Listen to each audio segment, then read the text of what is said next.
In this video, I'm going to talk about backing up your gear.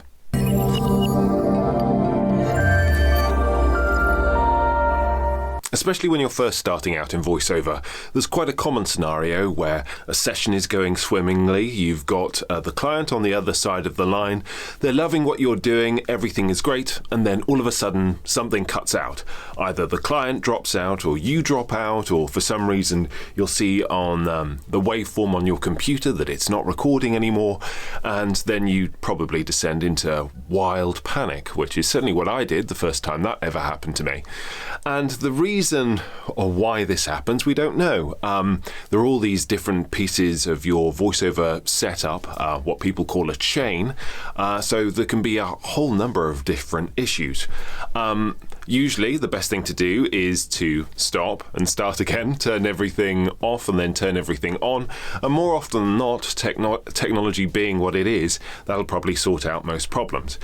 Obviously, your priority is to let the client know that something technical has come up, and to placate them as part of your customer service first and foremost. But one thing that I found especially useful to do is to make sure that you have a contact person or a series of contact people who that you can turn to if you do have a technical issue. And the second thing is to make sure that your actual equipment, that you have more than one version of every part of your chain. So your chain consists of your microphone, your preamp, and then whatever computer that you're recording on, so whatever DAW. Starting with the microphone, obviously it's very easy to say, especially if it's a key thing to invest in, oh yeah, just get 2 microphones. But it can be invaluable, and certainly when you're starting to learn, you might not start with the most expensive, the most suitable mic necessarily. It might just sound solid, okay. I started out with a pretty standard NT Rode mic, which is fantastic in actual fact. At about 150, 160 pounds, it was a really good purchase for me, for my voice. I've heard that it's not so suitable for some female voices, but I have that. And then when I upgraded to the Neumann TLM 103, which was a second-hand purchase, so I got it for half the price, I contemplated selling my Rode because it was all about the Neumann. But then I thought, actually, it might be quite useful to have instead, because there have been some times where when you're trying to sort out what the different issues are, well, the proof of the pudding in terms of the microphone is if you can swap it out and swap in your second microphone, and if the problem still persists, then it's probably not the microphone. Whereas if the problem rights itself, if there's a weird noise in the capsule or anything, then you'll also hear that change as well. The same goes for the preamp. I started with a Focusrite preamp. I now have an ID22 preamp from Audient, and in between that I had an ID4 from Audient, who I'd really recommend. And again, my Focusrite, when I first started out, actually completely failed once in the middle of a session, and I didn't have a backup, so I had to rearrange with the client. But that was fine. I mean, that was totally fine. But the Focusrite just completely went. I've got nothing against Focusrite. They're normally a very good manufacturer. Lots of people speak very highly of them. But now, touch wood, I've never had this problem, but I upgraded. I immediately bought an Audient ID4 after that, and then having no problems with the ID4, but wanting something that gave me a couple of more different options, I then upgraded again to the Audient ID22, and that's served me incredibly well. And then also, in terms of the computers, and this is probably the biggest ask, is having these 2 computers that I do now. I do most of my recording on a Mac Mini with the M1 chip, which means that it runs totally silent if you're just running, your DAW and Zoom or Source Connect or something like that. But then I also have a backup if, for whatever reason, there would be an issue with my computer, which is my actual MacBook Pro, which I usually edit all of my visual stuff and these videos on.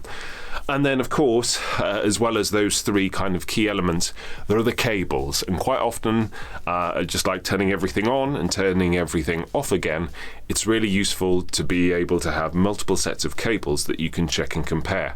Unplugging everything and then replugging everything and making sure that those connections are completely firm are essential. Because again, if something kind of drops out, then it could just be a little wonky cable. It's quite surprising that, especially with some of the preamps, the actual connections into these cables can feel quite loose.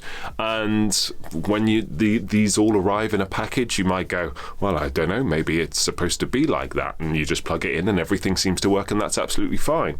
But then you might nudge it one time whilst you're leaning over something or adjusting something else, and all of a sudden, halfway through a session or when you're trying to record or anything, the signal might change, you might get interference, all of that kind of stuff. So again, being able to have a spare microphone, ultimately, a spare cables, a spare preamp, and maybe even a computer, can mean that you'll be able to troubleshoot yourself to a certain degree.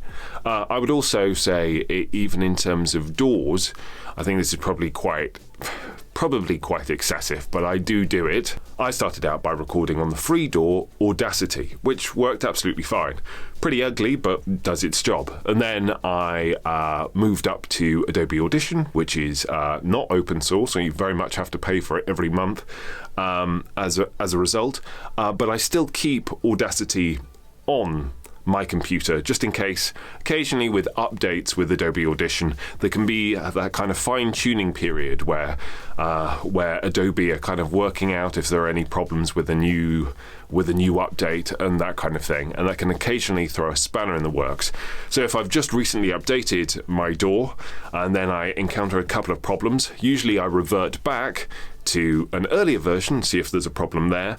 If there's still a problem though, I will then also open up Audacity, do a recording there, and see whether or not that's that same problem. Again, so I'm just in a process to be able to troubleshoot. And going back to my first point about having someone as a source of information and support as well, whether or not that's a sound engineer or whether or not that's another trusted voiceover person who knows about these kind of things, I would very much recommend that you actually cultivate a short list of maybe 3 or 4 people, and you have their contact details saved somewhere on your desktop or on your phone or anything, because if you are trying to troubleshoot at short notice, then being able to contact these people is, I would say, much more time effective and therefore less stressful ultimately than it is posting on Facebook or Reddit.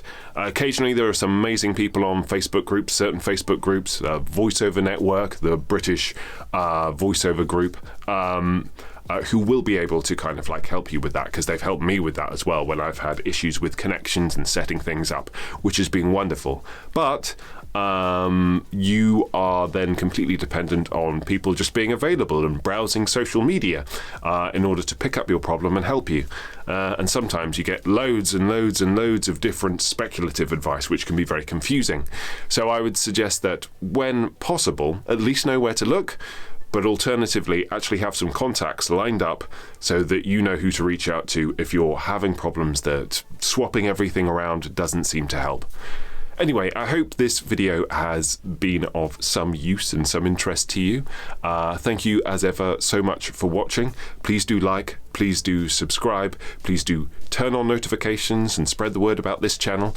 Please do let me know if there's anything specific that you want me to look at in the future as well, because your feedback is always welcome, and I look forward to seeing you next week.